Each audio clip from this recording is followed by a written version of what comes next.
നടൻ ബാലയ്ക്കെതിരെ നിരന്തരം ആരോപണം ഉന്നയിച്ച് മുൻ പങ്കാളി എലിസബത്ത് ഉദയൻ രംഗത്തെത്തിയിരുന്നു. ബാലയ്ക്കെതിരെ മുൻ ഭാര്യ അമൃത സുരേഷ് വ്യാജരേഖ ചമക്കൽ കേസ് നൽകിയതിന് പിന്നാലെയാണ് ആരോപണങ്ങളുമായി എലിസബത്ത് രംഗത്തെത്തിയത്. ഈ സാഹചര്യത്തിൽ എലിസബത്തിനെ എന്തുകൊണ്ട് പിന്തുണയ്ക്കുന്നില്ല എന്ന ചോദ്യത്തിന് മറുപടിയുമായി അമൃതയുടെ സഹോദരി അഭിരാമി സുരേഷ് നേരത്തെ രംഗത്തെത്തിയിരുന്നു. തങ്ങൾ എലിസബത്തിനെ ബന്ധപ്പെടാൻ ശ്രമിച്ചിരുന്നുവെന്നും എന്നാൽ ചില വ്യക്തികളുടെ ഇടപെടൽ മൂലം അത് നടന്നില്ലെന്നുമായിരുന്നു അഭിരാമിയുടെ പ്രതികരണം. 2 വർഷം മാത്രം കൂടെ ജീവിച്ച് എലിസബത്തിന് ഇത്രയേറെ അനുഭവിക്കേണ്ടി വന്നെങ്കിൽ 14 വർഷം തന്റെ സഹോദരി എത്ര അനുഭവിച്ചിട്ടുണ്ടാകുമെന്നും അവർ ചോദിച്ചിരുന്നു. ഇതിന് പരോക്ഷ മറുപടിയുമായി രംഗത്തെത്തിയിരിക്കുകയാണ് എലിസബത്ത് ഉദയൻ.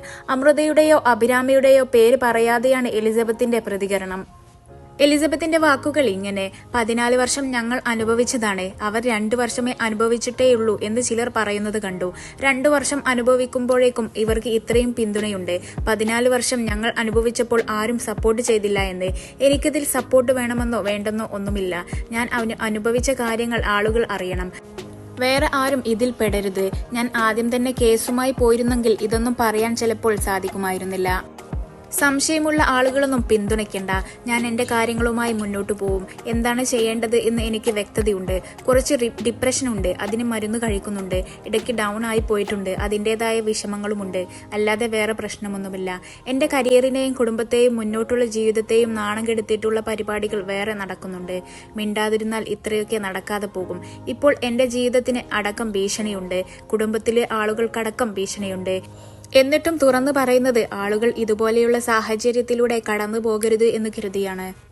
ഇത്രകാലവും ആരോടും ഒന്നും മിണ്ടാതിരുന്നിട്ട് ഇപ്പോൾ എന്നെ കുറ്റം പറയാൻ വന്നിരിക്കുന്നു. എന്നിട്ട് താരതമ്യപ്പെടുത്തുന്നു. ന്യായവും നീതിയും പുറത്തു വരുമ്പോൾ ഒരു ഇരയ്ക്ക് മറ്റൊരു ഇരയെ കാണുമ്പോൾ സന്തോഷമാണ് വരേണ്ടത്. നവംബറിൽ അവർ എന്നെ വിളിച്ചു. ഇതിനെതിരെ കേസ് കൊടുക്കണമെന്ന് പറയുന്നു. ഞാൻ ഡിപ്രഷന്റെ പ്രശ്നത്തിൽ ഇരിക്കുമ്പോഴാണ്. ഐസിയുവിൽ കിടക്കുമ്പോഴും തുടർച്ചയായി ഫോൺ ചെയ്തുകൊണ്ടിരിക്കുന്നു. കൂടെ നിൽക്കാൻ ഒരാൾ പോലും ഇല്ലാതെ ആശുപത്രിയിൽ കിടക്കുമ്പോൾ ഇവർ വിളിയോട് വിളി, കേസ് കൊടുക്കൂ എന്ന് പറഞ്ഞ്. എനിക്ക് പേടിയാണെന്ന് ഞാൻ മറുപടി പറഞ്ഞു. ഈ സമ്മർദ്ദം കൂടി എനിക്ക് താങ്ങാൻ വയ്യെന്ന് പറഞ്ഞു. അവരുടെ കരച്ചിൽ കണ്ട് ഞാൻ എന്റെ ഭാഗത്ത് അനുഭവിച്ച കാര്യങ്ങൾ തുറന്നു പറഞ്ഞു. ഇതൊന്നും റെക്കോർഡ് ചെയ്യരുത്, ആരുമായും ഷെയർ ചെയ്യാൻ ഇഷ്ടമില്ലെന്നും ഞാൻ പറഞ്ഞു. എനിക്ക് പേടിയായിരുന്നു. പല കാര്യങ്ങളും പറയാൻ പേടിയായിരുന്നു. ആളുകൾ അറിയുന്നതിൽ എനിക്ക് നാണക്കേടും ഉണ്ടായിരുന്നു. ഞാൻ ആശുപത്രിയിൽ കിടക്കുമ്പോൾ തന്നെ ഞാൻ കേസ് കൊടുക്കില്ല എന്ന് അറിഞ്ഞ അവർ മീഡിയ വഴി എല്ലാം പറഞ്ഞു. ഓഡിയോ റെക്കോർഡ് മെസ്സഞ്ചർ വഴി അയച്ചു കൊടുക്കാമെന്നും അവർ പറഞ്ഞു. ഇവരെയൊക്കെയാണോ ഞാൻ വിശ്വസിക്കേണ്ടത്? വയ്യാതെ ആശുപത്രിയിൽ കിടക്കുമ്പോൾ പിന്നിൽ നിന്ന് കുത്തിയവരെയാണോ ഞാൻ വിശ്വസിക്കേണ്ടത്? ഫോൺ റെക്കോർഡ് ചെയ്യരുത് എന്ന് പറഞ്ഞപ്പോൾ ഞാൻ പ്രമുഖ നടനൊന്നുമല്ല, ഫോൺ റെക്കോർഡ് ചെയ്യാൻ നല്ല ആളുകളാണെന്നായിരുന്നു മറുപടി. എന്നിട്ടാണ് ഞാൻ കേസ് കൊടുക്കില്ല എന്ന് അറിഞ്ഞിട്ട് പിറ്റേന്ന് ഞാൻ അനുഭവിച്ച കാര്യങ്ങളൊക്കെ മാധ്യമങ്ങളിലൂടെ വൃത്തികെട്ട രീതിയിൽ പറഞ്ഞത്. ഇതിൽ ഞാൻ ആരെയാണ് കുറ്റക്കാരായി കാണേണ്ടത്? എനിക്ക് ഇവർ 2 പേരും തമ്മിൽ വലിയ വ്യത്യാസമൊന്നും തോന്നുന്നില്ല. കേട്ടിട്ട് സഹിക്കാൻ പറ്റുന്നില്ല. എനിക്കൊരു സ്വാധീനവുമില്ല. ഞാൻ ഒറ്റയ്ക്കാണ് പോരാടുന്നത്. അതിനെ സപ്പോർട്ട് ചെയ്ത് കുറെ നാട്ടുകാരുണ്ട്. ആത്മാർത്ഥമായി കരുതൽ കാണിക്കുന്ന കുറെ ആളുകളുണ്ട്. എനിക്ക് ഇത്രയും ആളുകൾ മതി. എനിക്ക് കാശിന്റെയോ സെലിബ്രിറ്റി സ്റ്റാറ്റസിന്റെയോ പിന്തുണയൊന്നും വേണ്ട. സപ്പോർട്ട് ചെയ്യേണ്ടവരായിരുന്നെങ്കിൽ എപ്പോഴേ ചെയ്യേണ്ടതായിരുന്നു. സഹായിക്കാൻ പോയി സഹായം സ്വീകരിച്ചില്ല എന്ന് പറയുന്നു. പിന്നിൽ നിന്ന് കുത്തിയിട്ടാണോ സഹായിക്കുന്നത്? അതൊക്കെ ഏറ്റുപിടിച്ച് കുറെ ആളുകൾ എന്നോട് ചോദിക്കുന്നു. എന്താണ് അവരുടെ കൂടെ പോയി കേസ് കൊടുക്കാത്തതെന്ന്? കുറച്ചു കഴിഞ്ഞാൽ ഇവർ തന്നെ പിന്നിൽ നിന്ന് കുത്തുമെന്ന് ആർക്കാണ് അറിയാത്തത്? ഞാൻ ഒരു പ്രാവശ്യം ഇത് അനുഭവിച്ചതാണ്. എനിക്ക് ചെയ്യാൻ പറ്റുന്നതിന്റെ പരമാവധി ചെയ്യും. എനിക്ക് ചാവാനും പേടിയില്ല. പോലീസ് സ്റ്റേഷനിൽ കിടക്കാനും പേടിയില്ല.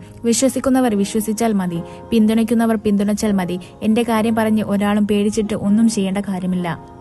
സപ്പോർട്ട് ചെയ്തില്ലെങ്കിലും ഉപദ്രവിക്കാതിരുന്നാൽ വലിയ സമാധാനം. ഉപദ്രവിക്കണമെങ്കിൽ ഇനിയും ഉപദ്രവിച്ചോളൂ, പക്ഷെ സപ്പോർട്ട് ചെയ്യുകയാണെന്ന രീതിയിൽ ഉപദ്രവിക്കുന്നത് നിർത്തിയാൽ കുറച്ച് സമാധാനമുണ്ട്. എലിസബത്തിന്റെ വാക്കുകൾ ഇങ്ങനെ.